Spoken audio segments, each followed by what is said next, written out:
Jika kita menyimak sharing kabar baik ini secara berurutan, kita akan tahu bahwa Elohim adalah Sang Pencipta langit dan bumi. Elohim yang disembah oleh Abraham, Ishak, dan Yakub diterjemahkan dan ditulis dengan kata Allah oleh Lembaga Alkitab Indonesia. Kemudian bangsa Israel di bawah pimpinan Musa saat keluar dari Mesir, mereka memberikan nama pribadi kepada Allah atau Elohim dengan nama YHWH.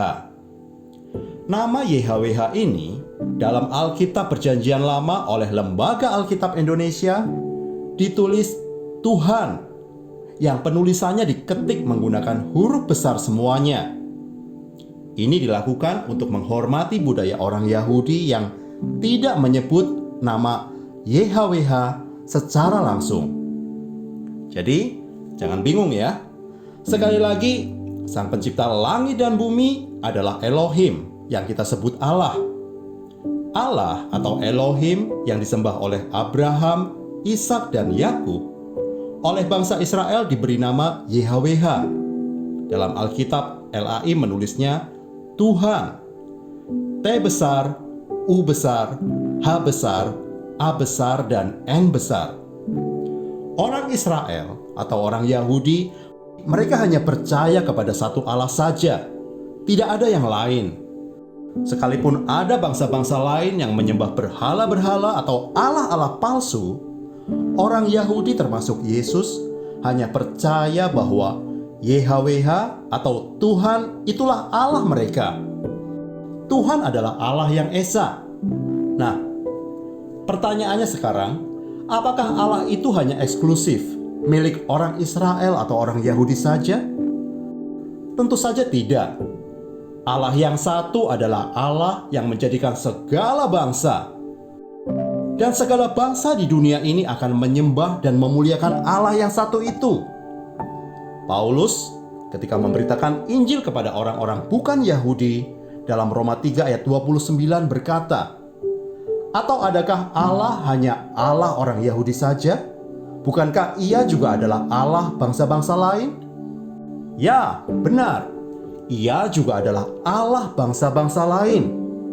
Itulah sebabnya dalam 1 Korintus 8 ayat 6 bagian A dikatakan, "Namun bagi kita hanya ada satu Allah saja, yaitu Bapa, yang daripadanya berasal segala sesuatu dan yang untuk Dia kita hidup."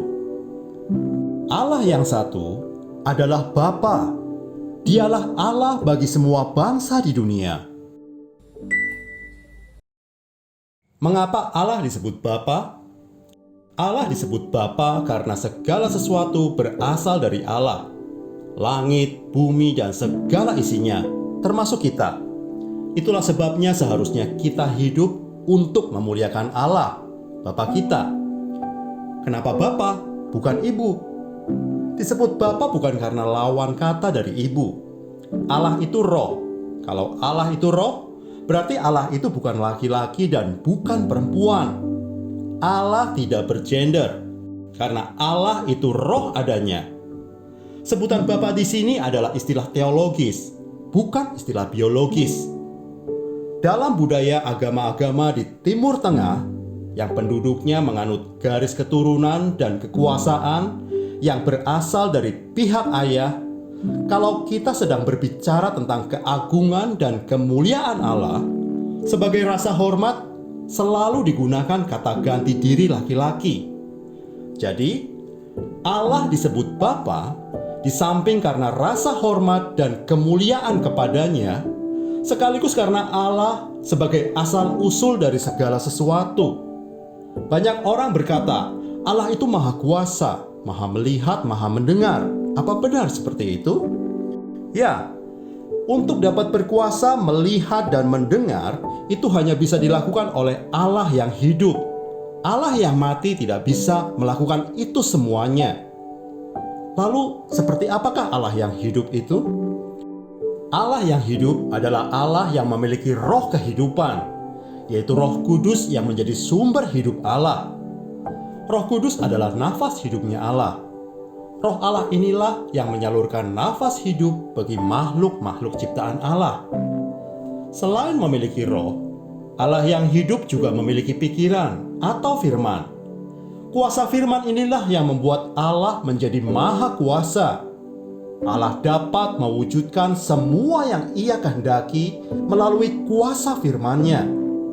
Jadi, Allah yang hidup adalah Allah yang memiliki nafas hidup, yaitu Roh Kudus, dan Allah yang memiliki pikiran, yaitu firman.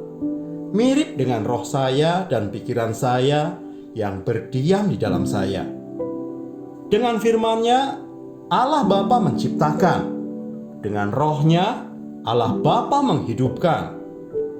Allah Tritunggal itu hanya satu-satunya. Bapa, firman-Nya, dan roh-Nya.